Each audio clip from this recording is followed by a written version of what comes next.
Hello everyone, tarot with Sharma Shivika में मैं अपने सभी व्यूअर्स का बहुत सारा वेलकम करती हूँ। आई होप आप सब लोग बहुत अच्छे होंगे, अपनी वाइब्रेशंस को रेज कर रहे होंगे, सभी का बहुत अच्छा सोच रहे होंगे और अपने साथ भी सब कुछ अच्छा कर रहे होंगे, क्रिएट कर रहे होंगे, मैनिफेस्ट कर रहे होंगे। सो गाइज, अभी जो मैं लव रीडिंग करने वाली हूँ, इस जनरल कलेक्टिव टाइमलेस रीडिंग से हम ये जानने की कोशिश करेंगे जिनके साथ भी आप अपने लव लाइफ में प्रेजेंटली डील कर रहे हैं, आपके लव पार्टनर जिसने भी आपको घोस्ट किया है, ठीक है, आपको धोखा दिया है, आपको बिन बताए आपके साथ ऑन एंड ऑफ सिचुएशन कर लिया, आपसे बातें छुपाई, आपको चॉइसेस में डाल दिया, आपको प्रायोरिटी नहीं दी, आपको लेस इंपॉर्टेंस दे के किसी और के साथ चले गए, तो क्या इस वक्त आपके पर्सन को रियलाइजेशन हो रहा है, आपकी कीमत समझ में आ रही है? हम देखेंगे कि फ्यूचर में भी क्या ये आपकी वर्थ को समझ पाएंगे, और अगर ये समझ पाएंगे तो क्या चेंजेस ये लेकर आ सकते हैं। ठीक है, सबसे पहले अभी की एनर्जी निकालते हैं। हम बात करने वाले हैं आपकी वर्थ की, करंट एनर्जी में आपके पर्सन के लाइफ में जो भी चीजें चल रही हैं। अपने पर्सन का नाम आप 3 बार ले सकते हैं गाइस। थर्ड आई पे अपने पार्टनर के फेस को विजुअलाइज करने की कोशिश कीजिए। आपके पर्सन जानते हैं इस वक्त क्या आपकी वर्थ को समझ पा रहे हैं, अगर काफी समय से आपके साथ नो कॉन्टैक्ट सिचुएशन में है। 3 कार्ड्स दीजिए एंजल्स, क्या मेरे व्यूअर्स के पार्टनर्स उनके वर्थ को समझ पा रहे हैं, मेरे व्यूअर्स की वर्थ को जिनको भी वो गोस्ट किए हैं? प्लीज बताएं universe. Card number 1, card number 2, card number 3। आने वाले समय में क्या वर्थ समझ पाएंगे, और अगर समझ पाते हैं तो किस तरीके की एनर्जी होगी, और इस रिश्ते को सुधारने के लिए क्या कुछ मेरे व्यूअर्स के पार्टनर्स इस रिश्ते के लिए कर सकते हैं? ठीक है, bottom of the deck is 6 of pentacles, positive energy है विथ 10 ऑफ सोर्ड्स, बैलेंस की एनर्जी है, इक्वल इन्वेस्टमेंट की एनर्जी है। ठीक है, आइए देखते हैं कि क्या करंट एनर्जी में इन्हें आपकी वर्थ समझ में आ रही है। फर्स्ट है the magician, next is hierophant with judgement. तीनों ही मेजर अरकानाज हैं गाइस। ऐसा लग रहा है कि आपके पार्टनर इस वक्त तो अपनी मर्जी चला रहे हैं, इनको ऐसा लग रहा है कि इनसे ज्यादा बड़ा कोई ज्ञानी है ही नहीं, इन्होंने जो भी किया बहुत सोच समझ के किया, जो भी किया ठीक किया, लोक लाज समाज सोसाइटी को ध्यान में रखते हुए किया। ये भी जानते हैं कि ये सभी चीजों के लिए जिम्मेदार हैं, ये समझते हैं ये बात, लेकिन इनके समझने में भी ना चोरी है। चोरी इन द सेंस कि मुझे पता है मैंने ऐसा किया, लेकिन मैं अपने घर वालों को कैसे छोड़ दूं? मुझे पता है मैंने ये चीज गलत की है, लेकिन मैं इसकी वजह से उनको कैसे छोड़ दूं जो मेरे ऊपर डिपेंड है। ठीक है, मतलब समझ में आने के बाद भी, पता होने के बाद भी आपके पर्सन उन लोगों को जजमेंट दे रहे हैं जो इनके लाइफ में आपसे पहले के हैं।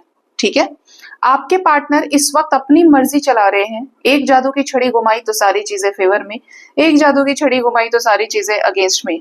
इनको ऐसा लगता है कि इनसे बड़ा नॉलेजेबल पर्सन कोई नहीं है। इन्हें ऐसा लगता है कि he is a good adviser.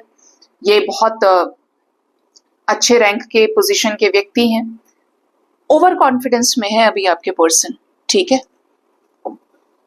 और इसी की वजह से हो सकता है कि ये पेंडिंग कर्मा भी फेस कर रहे हैं।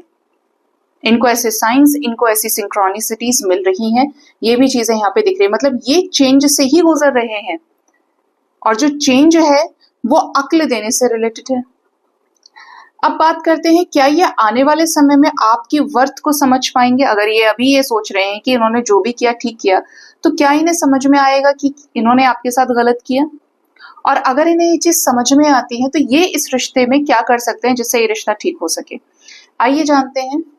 फर्स्ट कार्ड है यहाँ पर the emperor, next we have 5 of swords, 9 of swords, 3 of wands with the star, bottom से 6 of pentacles with 10 of swords है।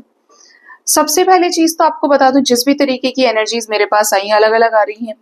पहला तो ये कि जिनके भी साथ आप डील कर रहे हैं, अगर ये व्यक्ति उम्र में बड़े हैं आपसे, 10-15 साल का डिफरेंस है, या ये बहुत ज्यादा सुपर इगोइस्टिक पर्सनालिटी है, तो ये तो दिखाने वाले नहीं है। ये ऐसे हैं, इतने गुस्से वाले हैं, इतने इगोइस्टिक हैं कि ये अकेली भी रह जाएंगे ना तो भी ये झुकेंगे नहीं। अभी जिसके भी पार्टनर की एनर्जी है आपको समझ में आ जाएगी। रिबेलियस एनर्जी में दिख रहे हैं, जबकि विश्वासघात हुआ है, झगड़ा हुआ है, रियलाइज भी करेंगे लेकिन दिखाएंगे नहीं, बड़े कट्टर हैं। ठीक है, तो ये तो मेल्ट होने से रहे। ठीक,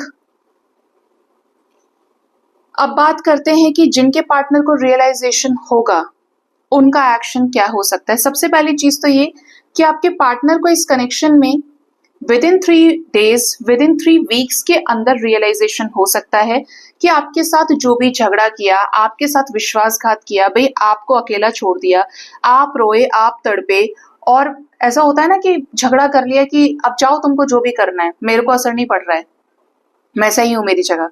अगर ये वाला सिचुएशन है ना आपके कनेक्शन में, ये जितना बुरा इन्होंने बोला होगा, जितना बुरा इन्होंने किया होगा, उस चीज का एक एक थॉट इनके सबकॉन्शियस माइंड पे इनको गिल्ट का एहसास कराएगा। ठीक है, वो सभी अपने शब्द इनको याद आ सकते हैं इस टाइम फ्रेम के अंदर अंदर, और जैसे ही इनको याद आएंगे, क्योंकि इनके साथ वो सेम सिचुएशन इस टाइम फ्रेम के अंदर हो सकती है, इनको बहुत पछतावा होने वाला है, ये बहुत रिग्रेट कर सकते हैं। जैसे ये रात भर सो ना पाए, भाई इन्होंने कितना गलत काम कर दिया, आज ये इस हाल में है तो इसका रीजन ये है। ठीक है, इवन यहाँ पर ऐसा लग रहा है कि अगर आप चाहते हैं कि एज इट इज ये आपकी लाइफ में आए, इनको रिग्रेट हो, इनको एहसास होगा, ये आपकी कीमत को समझेंगे, तो ये आएंगे तो आपके साथ सब चीज ठीक ही कर लेंगे। स्टार का कार्ड है, जिस भी तरीके से इस रिश्ते को ये आपके साथ बैलेंस कर सकते हैं, माफी मांग के, एफर्ट्स लगा के, इस रिश्ते में आपके पार्टनर इस रिश्ते में आपके साथ इक्वल इन्वेस्टमेंट करेंगे। ठीक है, इवन कुछ लोगों के लिए एंजल्स कह रहे हैं कि चीजें 3 months तक भी जा सकती हैं, क्योंकि इनकी एनर्जी स्लो है और एक दिन में कभी किसी को अकल आती नहीं है। ठीक है, रियलाइजेशन कैसा होगा? रियलाइजेशन होगा तो ये बैलेंस करेंगे, किसी थर्ड पर्सन को इन्वॉल्व कर सकते हैं आपके साथ इस रिश्ते को ठीक करने के लिए। ठीक है, आपको लेकर, इस रिश्ते को लेकर इनको स्ट्रॉन्ग कनेक्शन फील हो सकता है कि भाई यही रिश्ता मेरे लिए सही है, या इसके बिना मैं नहीं रह सकता, इसको मुझे जस्टिस देना है। यहाँ पर जस्टिस भी है, लवर्स विद डेविल है, मतलब सिर्फ एक ही को लेकर एनर्जी, जो सिर्फ इनके लिए इकलौता इंसान है जिससे ये बहुत प्यार करते हैं। ठीक है, और जब ये बैलेंस में आएंगे तो ये आपके साथ इस रिश्ते को चाहे कुछ करना पड़े, ये कोई ना कोई रास्ता निकालेंगे। उस वक्त आपके पर्सन इस टाइम फ्रेम के अंदर स्पिरिचुअली काफी हद तक असेंड हो चुके होंगे, और आपके पार्टनर की एनर्जी हाई होने की वजह से ही आपकी चीजें जल्दी जल्दी फ्रेम में आकर ठीक भी हो सकती हैं। ठीक है, क्योंकि ये इनर वर्क में, ये बैलेंस में आएंगे ना, तो ये इस रिश्ते को बैलेंस करेंगे, चाहे अभी जो मर्जी सिचुएशन आपके रिश्ते में है। बट ज्यादातर लोगों के पार्टनर की एनर्जी तो ऐसी है कि जैसे ये रिश्ता बैलेंस भी करेंगे और आपकी वर्थ को समझेंगे, क्योंकि आप कमिटल इंसान हैं, तो ये कमिटमेंट के लिए आपकी तरफ आगे बढ़े। इवन ये आपको अपनी बातों से या किसी थर्ड पर्सन के थ्रू इस रिश्ते को बैलेंस करने के लिए कुछ एफर्ट्स भी लगा सकते हैं। आपकी वर्थ समझेंगे तभी तो बैलेंस करेंगे, तभी वही तो इंसान लौट सकता है जिसको आपकी कीमत पता चल रही है। जिसे पता ही नहीं चल रहा, जिसे कोई लेना देना नहीं है, उसके लिए आप कुछ भी करो मत करो, उसे कोई फर्क नहीं पड़ेगा। ठीक है, तो ये ओवरऑल एनर्जीज आई हैं, देख लीजिएगा किस तरीके से आपके साथ रेजोनेट करती है इस टाइम फ्रेम के अंदर। जिनके भी पार्टनर आकर अपॉलॉजी देते हैं, अपनी चीजों को एक्सप्रेस करते हैं, जरूर बताइएगा कमेंट सेक्शन में। सो गाइज, ये थी रीडिंग। होप इस रीडिंग से आपको गाइडेंस मिली होगी। अपना बहुत ज्यादा ख्याल रखिए। Thank you so much, bye bye, take care.